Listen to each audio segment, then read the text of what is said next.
All right, so John Seidler, chairman of the Padres, he released this letter to Padres fans. I believe this was to season ticket holders. My family has season tickets, so that's how I saw this. Don't know if this was to everyone that had a Padres.com account or anything like that. But here's the letter, and then I'll have some thoughts on the back end. Dear faithful Padres fans, thank you for your unwavering and passionate support for the Padres in 2025. Because of you, we set a new all time franchise attendance record and had the best home field advantage in Major League Baseball. You are the engine that powers the Padres and our players. On behalf of the entire Padres organization, we greatly appreciate you. You are the best fans in baseball, and we are grateful for your faithful support. While we have made the postseason in 4 of the last 6 years and had 2 consecutive 90-win regular seasons for the first time in franchise history, we fell short of our goal to win a World Series championship. Our elimination in the wild card round was a disappointment and exposed areas we must improve. As we look ahead to 2026, our goal remains the same, but we need to get better to accomplish that goal. The process of getting better will begin immediately as we perform a thorough review of our organization with an eye towards improving and winning our first World Series championship. Thank you again for supporting the Padres, and I look forward to seeing you at Petco Park in 2026. Sincerely, John Seidler. How many fans is he actually going to see? Because he's not like that front-facing Peter Seidler type owner. So there's that. But yeah, going into us here, my takeaways. Let's just go through every paragraph after reading that there. This is basic, like, thank you for your support, brings up the franchise attendance record, best home for the advantage. Was this just John Seidler that wrote this, or did Eric Grutner have, some of this and recommend him to say some of these things? Um, while we made the postseason for the last 6 years, so he points out the success, but I do like that he says here our elimination in the wild card round was a disappointment and exposed areas where we must improve. So it's not just, hey, great, proud of the team, 90 wins, great, great, great. He did say exposed areas where we must improve, disappointment. I do appreciate that. The interesting part, obviously, was the part here where he says the process of getting better will begin immediately as we perform a thorough review of our organization with an eye towards improving and winning our first World Series championship. Obviously, they're trying to win their first World Series. We get that. This process that has already begun, performing a thorough review of our organization. I have questions here. Who is doing this thorough review of the organization? John Seidler, the guy that this is his first year as chairman of the team, the guy that I don't think was tuning into, was as dialed in. I don't know this. I'm not in his living room, but I don't think that this guy was as dialed into the Padres as someone like Peter Seidler was. It doesn't seem like this guy has the relationship, and no one will, to be fair. But it doesn't seem like this guy is as close with AJ as Peter was. Is this guy, talking to AJ Preller about Japanese players like Peter Seidler did? Because remember, AJ Preller at Peter Seidler's memorial service mentioned a Japanese player that Peter was talking about and wanting him. I think it was Roki Sasaki, if I'm not mistaken. So it's just different there. But like, who's going to be performing this? How much of a say? How much thoughts does John Seidler have about this? And what went on? And does he think that the team should move on from AJ Preller? What influence does Eric Grutner have in this? Because this is the guy that wrote a letter earlier this year where he talked about the trade deadline and the push for the postseason, I believe, in this letter. And it was talking about all the players they acquired. I think it mentioned Mike Schilt. What I do know 100% sure, it did not mention AJ Preller. And I was listening to Darren Smith on his Section 1904 podcast today. And he was mentioning how people that he knows have told him that, no, Eric Grutner, he doesn't make, essentially, I'm not quoting Darren here, but he doesn't make mistakes here. Like, everything he does, it's thought about. And so for him not to include AJ Preller in that when he literally assembled this team, to me, that's like Eric Grutner's not the biggest fan of AJ. And does he really want AJ Preller back? That's a question I have. And also, there are guys that report to Eric Grutner, report to the CEO, not to the president of baseball ops, the GM, but report to Eric Grutner. And one of those guys is Jake Peavy. And he was on MLB Network earlier, or was it last week? Whenever, shortly after the Padres were eliminated. He was on there and he was questioning Mike Schultz's decision to start Yu Darvish over Michael King. That's someone who's reporting to Eric Grutner and someone that works in the Padres organization that is questioning the manager's decisions on air. I don't know how that's going to go over with AJ. I don't know how that's going to go over with Mike Schilt. Sure, Jake Peavy has a job, but isn't there a little bit of a conflict of interest there? He works inside the organization. And he's the special assistant to the CEO. Mark Loretta, I should note, is a special assistant to the CEO as well. From what I've heard, Darren on his show, is that Jake Peavy does not just go to community events and say hi to fans at the ballpark and all that. He's in the building and he's been in the clubhouse and he's around. And Mark Loretta is around. So who's doing this thorough review? What opinions are going to be out there? You know, Jake Peavy doesn't agree with everything that's been happening. Some decisions that have been going on. He said it on national television, on MLB Network to Brian Kenny. So this thorough review, I'm just really fascinated. Like, obviously, the thorough review has to include AJ Preller. He's the guy that knows this organization the best. There's nobody else I'd rather have reviewing my organization. Like, this is the guy that knows everything about it. So he's going to have thoughts. But he's got 1 year left. So review of this organization, does it end with, we're just going to play out his contract? If I'm AJ Preller, and for what I've done, like John Seidler in this letter talks about new all-time franchise attendance record, best home field advantage in Major League Baseball. Why is that? Is that because of the Petco Park experience? That's Eric Grutner. Or is it because of the roster that AJ Preller has built? It's not because of the experience.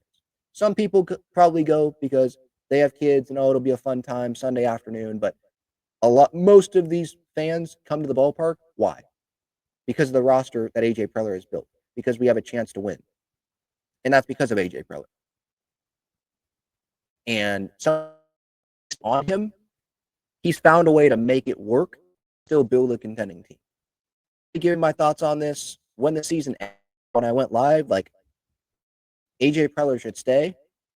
I think it would be a stupid decision to let him. But John Seidler watched all of this season. I guess you could speculate about my, but really it's AJ, because if AJ on the let go, they definitely could let Schilt go. Has 1 more year than AJ on his contract, which was interesting that they didn't line up. But if AJ's gone, bring it in, they're not going to keep Mike Schilt. They want their guy. That's just how it is. So they line AJ. What if they give their extension and they line it up with Mike Schilt? Something that AJ would be happy about? Does it need to be 3 years, 5 years? What does this extension need to look? If I'm AJ and they don't approach me about an extension here in the next couple of weeks, after this thorough review is over, they don't come to me, I'm going to John Seidler and I am asking, tell me it straight, dude. You know, I'm a big boy. I can handle it. Tell me it straight. Do you want me as the president of baseball operations or not? Because for what I've done for this organization, for the amount of time that I put in this organization, I think I deserve to know what you think of me. And if you want me, you don't want me just for 2026. You want me for years and years to come, right? Like, that's how it is. If this owner, this new chairman comes in 1 year, AJ, like, all right, of course you were going to keep AJ for this year. You're not changing that. But now you've had that year. What are your thoughts about me? Do you want me here or do you not? Because if you don't, there's going to be a lot of teams that will want to hire me. Like, AJ has leverage here. He does. It's not like no team would hire this guy. I guarantee you, if AJ is let go or doesn't get a contract extension, so he's like, all right, I'm gone, I guarantee you there will be teams left and right. There will be a list of teams that will be calling AJ Preller immediately to see what role he would want in their organization. Maybe even the top. I guarantee you there will be some teams that would fire their guy, AJ Preller. I feel very strongly about that. This guy, he's the best because it does come down to winning, but he is one of the best general managers, Pobos, whatever you want to call him, in baseball. No doubt about that. No doubt. So really, this letter, like he could have quashed speculation about these guys, about Schild, about Preller. I'm fully confident in the leadership of this organization, but he didn't. It was thorough review of our organization. How long does that take? Who's going to be doing?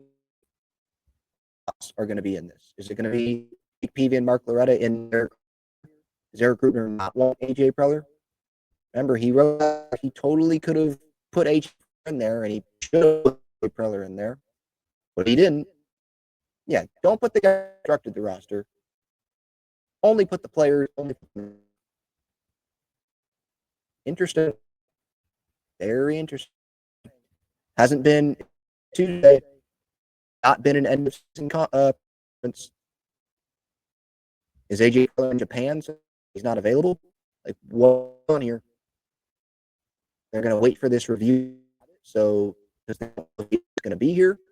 Like if I'm AJ, do we need a review? So for John Seidler, for Eric, whoever making this decision, if they want me,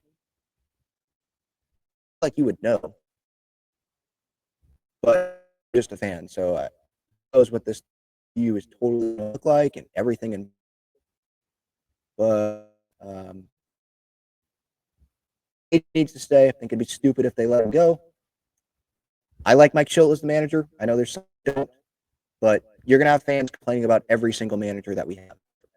That's just what's gonna happen.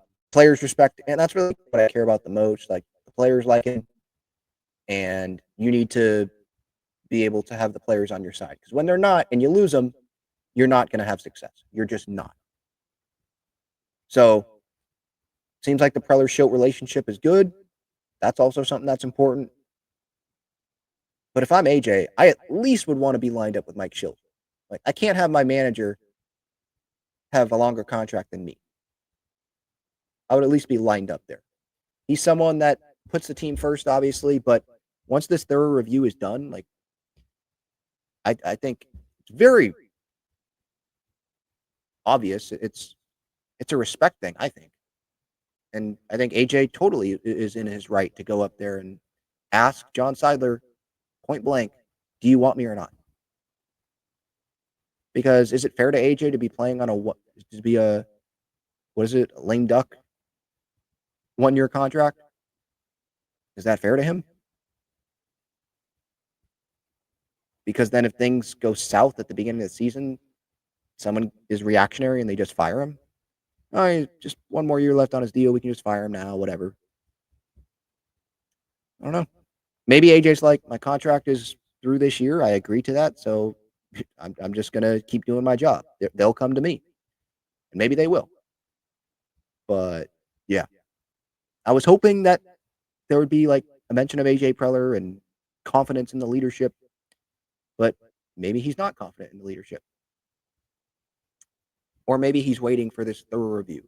Whoever's involved, conversations that he has, is it former players? Is it, I would think some current players. I assume if you're John Seidler, you have to get Manny's thoughts. And we know Manny loves AJ. You have to get AJ's thoughts. You have to get Schilt's thoughts. You have to get Tatis's thoughts. You have to get Jake Musgrove. I know he wasn't playing this year, but he's obviously big in this organization. You got to get Merrill's thoughts, Bogarts' thoughts. Darvish is another one. You got to get those key players' thoughts on Mike Schilt as a manager, AJ Preller, just how things are going, how things are operating. And maybe the thorough review is going to end up, changes in the coaching staff, and that's all. Schilt stays, but some coaching staff changes, because we've seen that before. Or it's with the big guy. It's with AJ, or it's with Schilt. I don't think one of them would go. I think it would be both, but This letter also didn't seem like okay, we're going to rebuild now. And AJ Preller is an all-in guy. So if you're not going to rebuild, then I mean, you could bring someone in and they're just going to try, obviously, in this first off season. But like, you're all in. AJ Preller's all in. Like, you should probably keep him. But that's just me. Give your thoughts though in the comments on YouTube. If you're listening on the podcast platforms, thank you so much for the time. But yeah, that's what I got. It's really just the main takeaway. It's more speculation that's going to come from this. Like, how much did this really do good for Padres fans, our mental health, if you will, about this? Like, I just have questions. I'm just going to be wondering about AJ's future. This doesn't really do a ton for me, being like, yeah, they totally believe in him. Because I don't think it doesn't seem like Eric Grutner's the biggest fan of AJ from what's happened. And he's the CEO. He's got influence. I would think that Eric Grutner has talked to John Seidler more than AJ Preller has talked to John Seidler. That's just a guess. But I think that's something that is worth at least saying here to end this.